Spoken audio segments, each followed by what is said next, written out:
Hey, everybody. Again, this is Freedom Voice. I want to go ahead and sort of look at the medical examiner report for Mica Miller. And I just have a couple questions. It says decedent was found prone submerged in river beside tree limbs about 100 feet from casings. And I want to underline 100 feet. It says no signs of physical struggle at location of casing. Decedent was removed from water by law enforcement in a boat and brought to the bank of river. Bank of river was muddy and heavy brush and with briars. And again, a lot of very interesting points is, they had to actually retrieve her with a boat. So my question is, why would she walk out in the water where a boat is going to be to commit suicide? That's first question. Second question, it says at 1911, a 9mm SIG pistol was removed from river approximately 5 feet from bank using a magnet and serial number on the gun matched the gun case found in decedent's car. So there are several questions here, guys, that I don't know. I'm just trying to understand myself how this all fits into a self-unaliving event.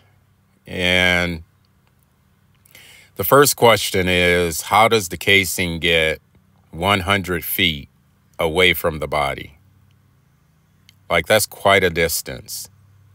That's question number one. Now, question number two would be, why would Mica Miller go all the way out in water just to end her life, like where a boat would have to retrieve her?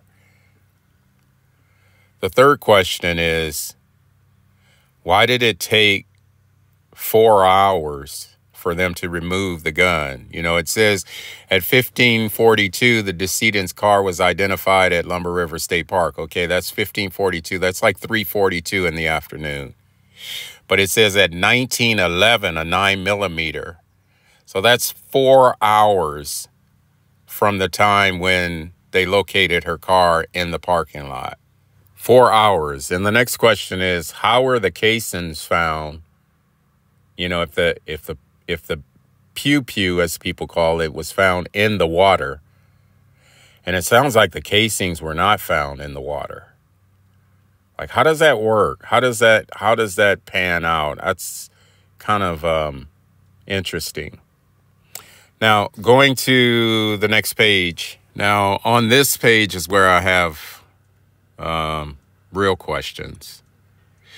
You can see it says there that their tattoos were identified as signature of JP, tattoo of birds, tattoo of pure words, pure and humble.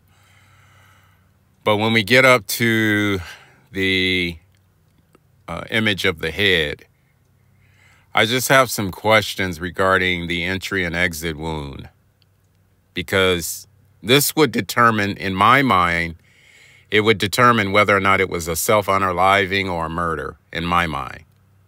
Now, I'm no authority. I'm no expert at this, but I just have a question. Now, you'll notice here the body diagram of the head. Notice where it says, the entrance wound on the right was found 4.5 inches from midline of head. And then the exit wound on the left was also 4.5 inches from midline of head. Now, think that through. Because I'm thinking it through now.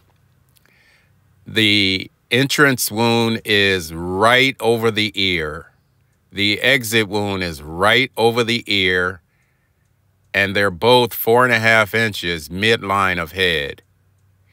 That would mean that she had to somehow have the pistol and her elbow level in order to get such a straight lateral projectile through her head. That's very difficult for a person to do by themselves. Now, if someone was standing next to her, I can see this. I can see how this could happen. But imagine someone holding a pistol, you know, by themselves. Your elbow is not going to be level with your head. And it's very difficult to get that type of entrance and exit wound, in my mind, you know, if you're doing it by yourself. Again, if someone was standing next to her, then this is very easy to achieve. But I would think that if she was doing it herself, if it were a self-unaliving, that the entrance wound would be above the ear, but the exit wound would be probably somewhere at the top of the cranium, at the top of the head. And I just want to kind of put up some pictures to kind of show what I'm talking about, because to me, this deserves some question. It's very difficult to achieve that in my mind.